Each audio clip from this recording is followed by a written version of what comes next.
Hello and welcome to the Coding Bytes. I am Abhishek Parmar, and in this video we will be discussing a question which is move all zeros to the end of the array. So as you can see in the input, we have an array containing 5 elements 10, 0, 30, 0 and 5. So in the output, as you can see, both of the zeros have been moved to the end of the array. So you have to just perform this operation, and this question was asked in coding interview of Facebook. So the time complexity in which we have to solve this problem is big O of n, and the auxiliary space is big O of 1. So let's see how we can solve this problem. So first of all, there are 5 steps to solve this particular problem. So the step 1 is take a counter or pointer to maintain the count of non-zero elements, and in the second step iterate over the array and then check if the element is non-zero. So if the element is non-zero, then we have to swap it with zero's position. That means we have to put it after the last non-zero element so that it can be moved to its correct position. Now if the element is 0, then we have to simply ignore it and move forward. Now let's look at the dry run of this algorithm. So first of all, what we will do is we will take a pointer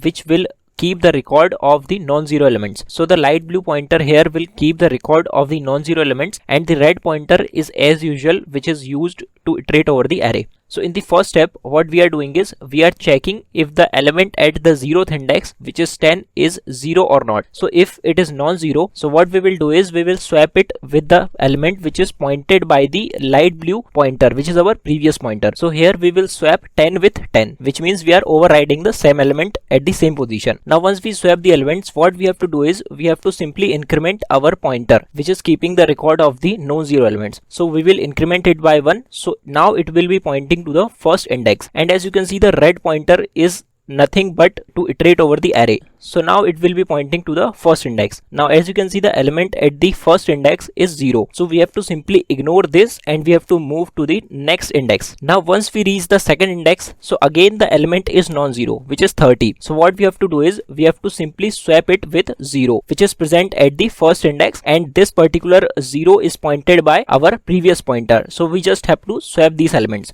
Now once we swap these elements, what we have to do is we have to increment our pointer. So our pointer will be now pointing to the second index, and the red pointer is at third index. So again we will check whether the element at the third index is 0 or non-zero. So it is 0. So that is why we will simply ignore it and we will move to the last index. Now as you can see, the element at the last index is 5, which is again non-zero. So what we will do is we will simply swap this particular element with our element which is pointed by our previous pointer, which is keeping the record of non-zero elements. So we will swap this particular 5 with 0.